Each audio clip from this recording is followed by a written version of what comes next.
story you are about to hear is true. Only the names have been changed to protect the innocent.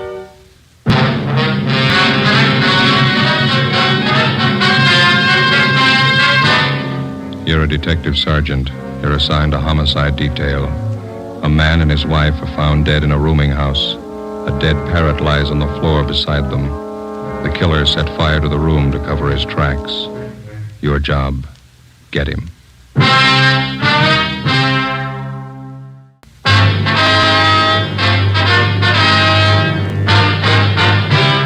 Dragnet, the documented drama of an actual crime.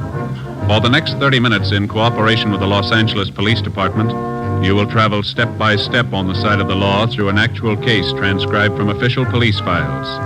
From beginning to end, from crime to punishment, Dragnet is the story of your police force in action. It was Wednesday, April 2nd. It was windy in Los Angeles. We were working the early morning watch on a homicide. My partner's Ben Romero. The boss is Thad Brown, chief of detectives. My name's Friday. I was on the way back from communications, and it was 5:25 a.m. when I got to room 42. Homicide.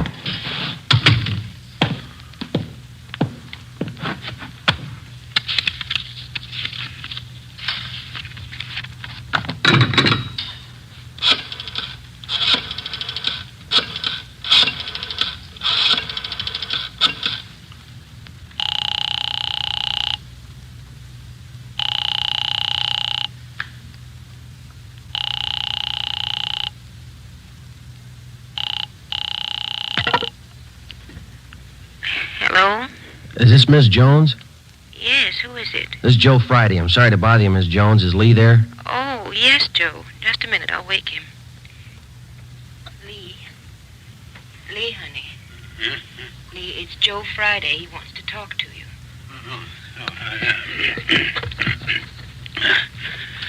Yeah, Joe, what is it? I'm sorry to wake you. Can you come down right away? What's the trouble? Got a call from fire headquarters a couple of minutes ago. Yeah? They had a fire in a rooming house over on 7th Street. They found 2 dead bodies in one of the rooms. Yeah? They suffocated? Well, the battalion chief doesn't think so. They found both bodies on the bed. There was evidence of arson in the room. What kind of proof they got? The victims. That's why we called you. What you got? Fire department thinks they were dead before the fire started. 5:30 a.m. Romero and I drove out to the rooming house on 7th Street. It was a 2-story building in the middle of the block between South Grand and Toledo Avenue. On one side of it was a small transient hotel, and the other, a building which housed a bookbinding firm and studios for an acrobatic dancing school. When we got there, the salvage crew was still working. We were directed to the 2nd floor, where we met with a man in charge from the fire department, Battalion Chief Sullivan. It's right down the hall here. Watch your step there. Oh, yeah.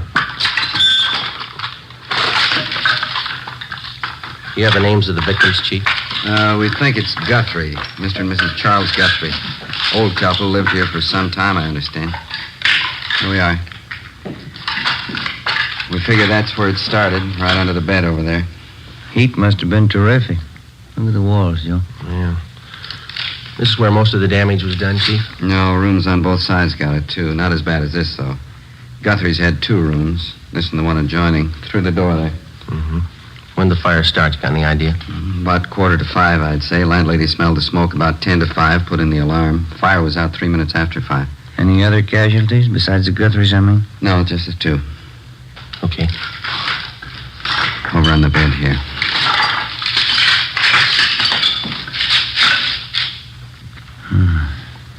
Yeah. One of the worst I've seen. Yeah, it's pretty bad. And Ben, you can see from the position of the 2 bodies, doesn't look to me like they suffocated. No evidence that they tried to get out of the room. Both relaxed. Looks like somebody did them in, then tried to cover with arson, huh? Oh, Chief. Yeah? On the floor there. Oh, yeah, a parrot. Somebody wrung its neck, looks like to me, and then threw it there on the floor. There's the empty cage there in the corner, and door's open. Chief? Yeah, Wyatt? Schubert's still talking to the landlady? He hasn't come back. Clyde'd like you to meet Friday and Robello. No. Sorry, Friday and Romero, homicide detail. This is Clyde Wyatt from the arson squad. Hi, Clyde. How are you? You want to show him that setup, Clyde? How it was touched off? I'm glad to. You can take a look under the bed there. It tells most of the story. You see directly underneath there? Let me see. What is that, Wyatt? It's pretty charred. Rags and papers. Had a good soaking in kerosene before they were touched off. Strung out all under the bed here. Yeah. Couldn't miss, huh? Thorough guy, whoever set it up. Most of the carpeting in the room was doused with kerosene, too. This much you can count on. The man who touched it off knew something about timing devices. Want to show him that rig, Clyde? Right here. Yeah? Ordinary electric heater. This automatic timer was connected to it, then plugged in. Heater was placed under the bed right next to the rags and papers. Timer was set probably for about 4:45 a.m. Mm-hmm. Timer let go on schedule. Heater warmed up. Rags and papers caught fire, then the mattress. You can see the rest for yourself. That timer pretty intricate, Wyatt? The man who put it together was no amateur, as the chief said. Must have known something about clockwork. Clyde, see you a minute? Yeah, Mac. Excuse me, I'll be back in a minute. Too bad. Thanks very much. You find anything else that might tie in, Chief? Not in this room, no. Dead parrot there. Door of the cage open. Probably a pet. Might have been out of the cage at the time of the fire. Is it possible that the parrot could have suffocated, Chief? Not from what I can see, no. As I say, it looks to me like somebody wrung the bird's neck. A few green feathers on the floor there. Mm-hmm. That's the adjoining room in there. Okay.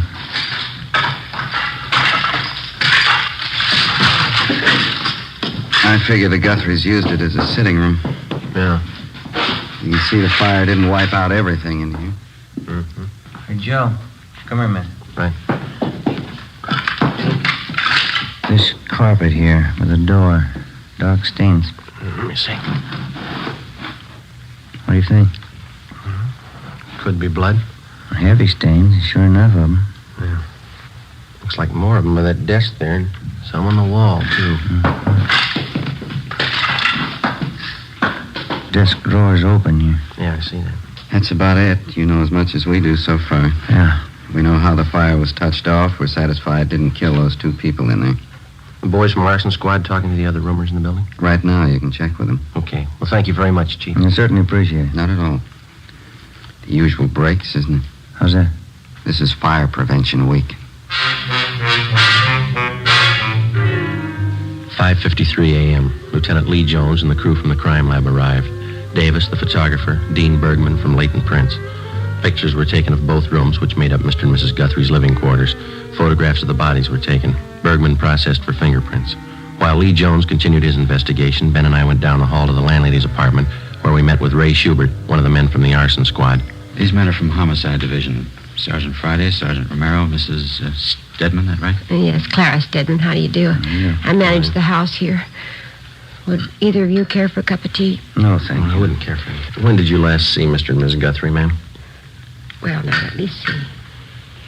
Miss Guthrie, I saw her just before dinner last night, a little before 6. I went in to borrow an egg and a cup of flour. She was all right then. Was there anyone with her? No, she was alone. What about Mr. Guthrie? When did you last see him? About 7:30. I looked out my window and I saw him closing up the parking lot. Did the Guthries have any visitors at all yesterday? Do you remember that? Oh, just one I know of. Jack Marshman. He's working for Mr. Guthrie about a year now. When did Marshman visit the Guthries, do you know? Around 4 yesterday afternoon. Yes, I was there too. Mrs. Guthrie and Jack and I had a cup of tea together. Then Jack left to go back to work, and then I left. And you didn't notice anyone else in or near the Guthries' rooms after that? No. I had my dinner and listened to a radio play, and then I went off to bed. Oh, I know you're upset, Mrs. Stedman, but can you think of anybody who might have wanted to do away with the Guthries? Anybody who had a reason to do them harm? Oh, as far as I know, Sergeant, they didn't have an enemy in the world. I guess I was wrong. It's a terrible, terrible thing. Yes, ma'am. We'll leave our card here with you. All right. If you want to contact us, don't hesitate to call anytime. All right, thank you. Thank you, Miss Stedman. Goodbye, ma'am. Goodbye.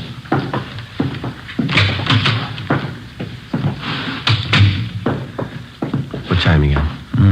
6:15. It's pretty early. They ought to be able to post the bodies for us this morning. Say, Friday? Oh, yes, Chief. Jones, your crime lab man's looking for you. Thank you. Ben, you called the coroner, didn't you? Yeah, he's on his way over. Good.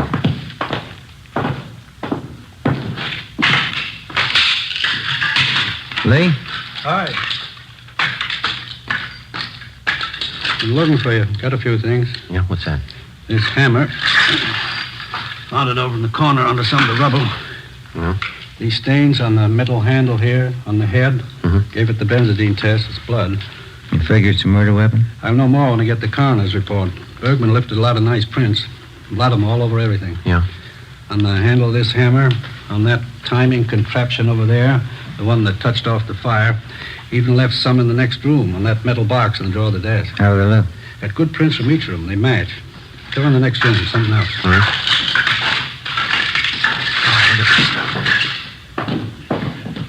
Yeah?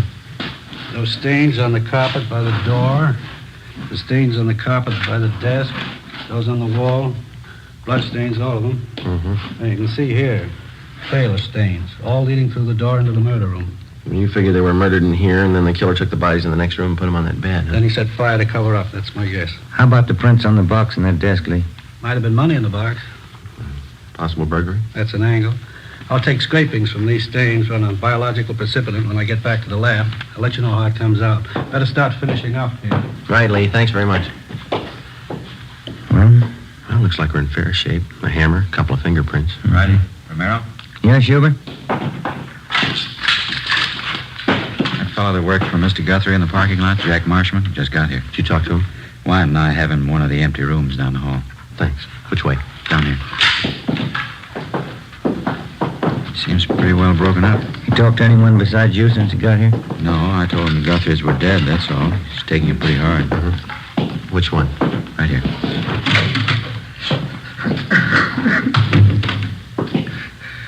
As friends I had, Charlie and Bonnet. I knew I should have stayed with him. I knew I should have. These men are from homicide, Mr. Marshman. Huh? Sergeant Friday, Sergeant Romero. Hello, Mr. Marshman. How are you? I don't know what I can tell you. I can't understand. Poor Charlie and Bonnet. Well, what can I do to help? We'd like to have you answer a few questions, if you don't mind, sir. Certainly. Certainly anything to help out. Please, you got to find out whoever did it. You got to find out who killed them. We're going to try, Mr. Marshman. Now, would you tell us the last time you saw the Guthries alive? Sure. Maud, Mrs. Guthrie, about 4:15 yesterday afternoon. Me and Mrs. Stedman, she's a landlady, we had tea with her. And I went back to help Mr. Guthrie at the parking lot. Mm-hmm. When's the last time you saw him? Oh, it's about 6:30. That's when I get off duty at the lot. I said goodbye to Charlie. It never dawned on me it was the last time I'd see him alive. I just can't understand. It's such a vicious thing. Charlie and Marty. It's really terrible. Yes, sir. You want to just sit down there, Mr. Marshman? Oh, thanks very much. Ray, Yeah? are you sure you're the only one who talked to Marshman since he got here? That's right. I met him at the door downstairs. Well, the only thing you told him was that the Guthries were dead. That's all he got from us. Any chance he could have been in the room since the fire? Not a chance. Then how do you know somebody killed him?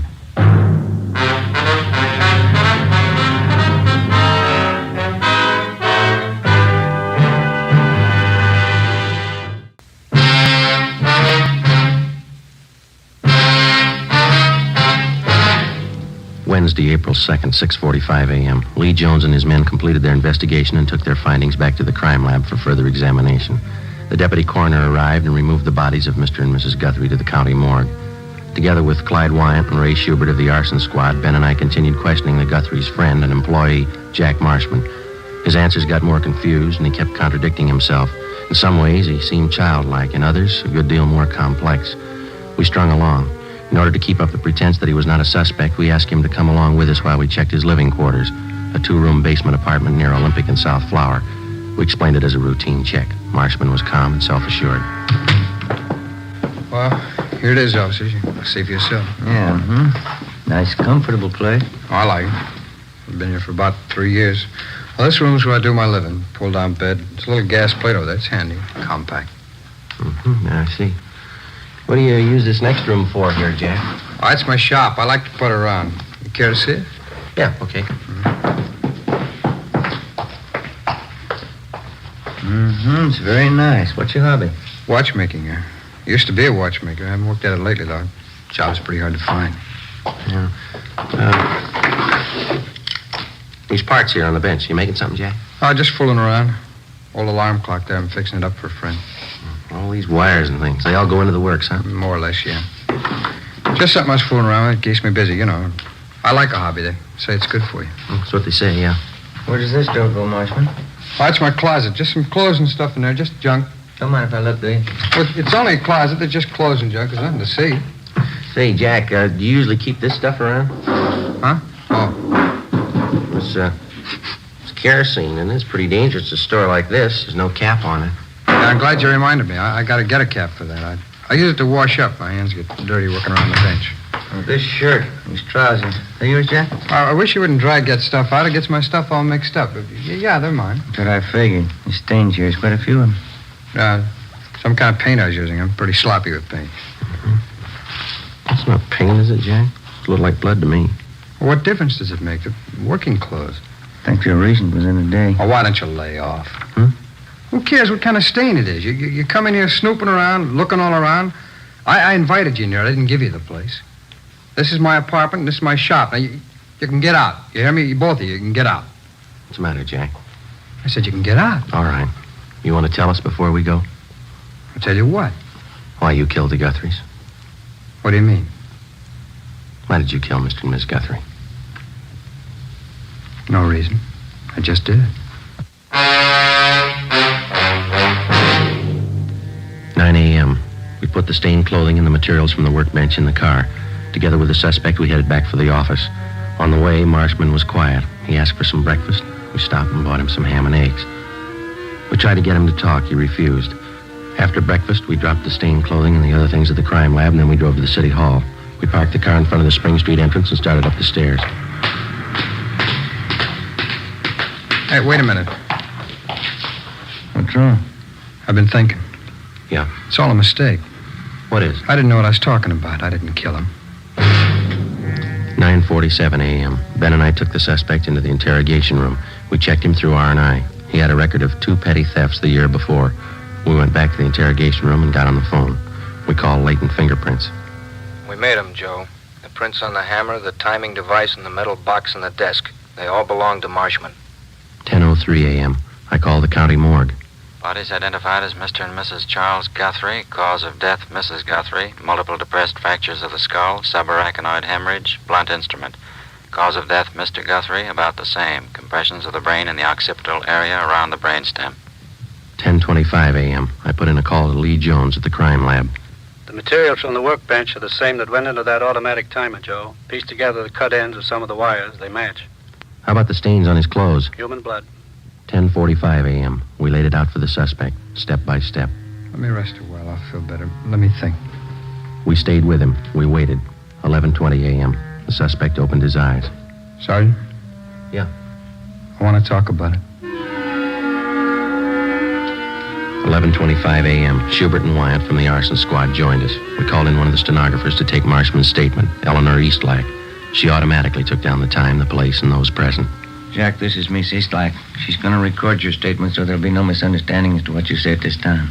How do you do, man? Hello. Joe, you want to handle the questioning? All right. Jack, we've got a few preliminaries here for you. Okay. John Everett Marshman, is that your true name? Yeah. Where do you live? 122 and a half Morgan Place, apartment B. What's your age? 37. Occupation? Watchmaker, when I'm working. Well, now, Jack, you've indicated to us in a previous conversation that you're willing to make a statement setting forth the true facts surrounding the deaths of Mr. and Miss Charles Guthrie. That's right, I'll tell you. Were you in their home Tuesday, April 1st? That's yesterday. Yeah, that's right, I was. What time did you get there? First time? About 5 minutes to 4 in the afternoon. Mrs. Guthrie was there, and so was the landlady, Mrs. Stedman. We had some tea. Was anybody else present while you were there? No, it's just the three of us. How long did you stay there? I left about 4:15, I guess. Guess I was there about 20 minutes. Where'd you go when you left? Oh, back to the parking lot as usual. Charlie Guthrie left and went home to dinner. He got back about 6:15. I left at 6:30, quitting time. Where'd you go after you left the parking lot? Went around the block and then back to the Guthrie's place. Why'd you go back there? To get money. Charlie never paid me enough. Picked me up and expected me to work for nothing. All right. Now, in your own words, will you tell us just what happened starting when you entered the Guthrie's apartment the second time? Mrs. Guthrie opened the door and I went in. She gave me a cup of tea and I told her I wanted some money. She wouldn't give me any. I don't know why, but I was mad. I was sick and tired of both of them. They never gave me enough money. Eleanor? I'm getting it, Sergeant. All right, go ahead, please. Mrs. Guthrie went in the next room and I went over to the desk and got the money from the box that they keep it in. I don't know how much. I grabbed all of it and that parrot started squawking. Mrs. Guthrie came running in. She saw me with the money and she says, Jack. I picked up something and hit her. It was the hammer. And I kept hitting her. Can you remember how many times you hit her, Marshman? Oh, I don't know. She fell down. The parrot was still squawking, jumping around the cage. I went over and opened the door of the cage and pulled the parrot out. It stopped moving finally. I went in the bedroom and threw it on the floor, and then I dragged Mrs. Guthrie in the bedroom and put her on the bed, and I left. Where'd you go? No, I don't know. I walked around. Tried to think of something. It was cold. I got a bottle of wine, I drank it, and then I got to thinking about what Charlie'd do when he got home. I knew he'd be sure I did it. He always blamed me for everything. So I finally went back to the Guthrie's place and found the hammer that I used on her. What'd you intend doing with the hammer? Killed Charlie. If she had it coming, so did he. You can't blame me if they forced me into it. Anybody would have done the same. What'd you do after you found the hammer again? I picked it up and waited for Charlie to come home. I remember that. The wine made me feel pretty good. I stood there in the dark holding the hammer, watched out the window for Charlie. It was cold out, I remember that. There's a radio on down the hall, and I held on to the hammer and waited for Charlie. A neon light across the street that came through the windows. The old lady was on the bed in there. I could see the parrot on the floor. It was quiet. I had a smoke. Traffic kept going by outside. I could hear that. I held on to the hammer. It's windy out. I kept thinking Mrs. Guthrie was looking at me from the bed, but she wasn't. Charlie came home at the usual time, a little after 7:30, and I stood by the door. He came in and closed the door after him. When he reached for the lights, I hit him. He fell down. I hit him some more. You couldn't blame me. Anybody would have done the same. Anybody would have, the way he kicked me around. How many times did you hit him, Marshman? I don't know. Was it twice? 3 times? I don't know. I hit him till he quit moving. That's all. I took him, dragged him into the bedroom, put him on the bed with his wife. I put him over. Wiped the stains off of me and left. It's the only thing I could do. Where'd you go then? My place. I knew that timer I had to do the trick. I put it in a shopping bag with some stuff, and I went back to the Guthries. They were still there on the bed. Parrot was on the floor. Would you repeat that last part, Mr. Marshman? Oh, I said they were still on the bed, the Guthries, and the parrot was on the floor next to the bed. Put the kerosene on the carpet and the rags and paper under the bed and rigged up the electric heater and the automatic timer to set it off. A little slower? Yeah, would you speak up, Jack, and then slow it down just a little bit? Oh, sorry. How did you rig the timer to set off the heater, Marshman? Can you tell us? Oh, it'd take all morning to tell you. You got the timer. I'll take it apart and explain it to you if you want. All right. What was your purpose in setting fire to the room? You knew both Mr. and Mrs. Guthrie were dead, didn't you? Oh, sure. Sure they were. They forced me into it. I set the fire to make it look like an accident, like they'd burned it. Well, what'd you do after you set the timer? Oh, I left, went down the street, bought a couple of bottles of wine, talked to the guy a minute. I walked around a while. It was too cold, so I went home. When'd you get home? 2:30 maybe. I don't remember too well. Did you go right to bed? Yeah. Did you go to sleep? No. I laid there and read a movie magazine, drank the wine. Finally, I finished up the 2 bottles and dozed off. What time did you get up? A little before 6 this morning, went down to the Guthries to nose around. That's how I met you guys. Well, you know all the rest because I've been with you ever since. All right, Jack. Anything else you'd like to add? No, I told you everything. All right. And this statement was given free and voluntarily, and there's been no promise of immunity or reward extended to you? Yeah, that's right. Was any force, violence, or duress used to induce you to make this statement? No. Okay. These questions and answers have been recorded by the secretary here. After they've been transcribed, will you be willing to sign it as a true statement? Well, sure, I'll sign it. All right, Eleanor. Will you get that out as soon as possible? All right, Sergeant. Thank you. You're welcome. Well, that's it, huh? All of it? That's it. Oh, that's good. That's good. I'm tired. It's been a long night, a long one. Get used to it. Huh? They're going to get longer.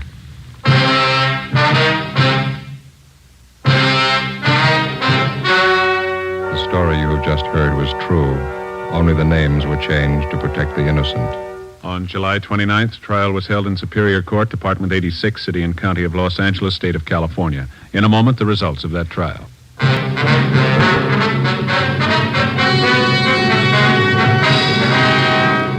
John Everett Marshman was tried and convicted of murder in the first degree, 2 counts, and arson, 1 count. He is now serving a life term in the state penitentiary without possibility of parole. You have just heard Dragnet, a series of authentic cases from official files.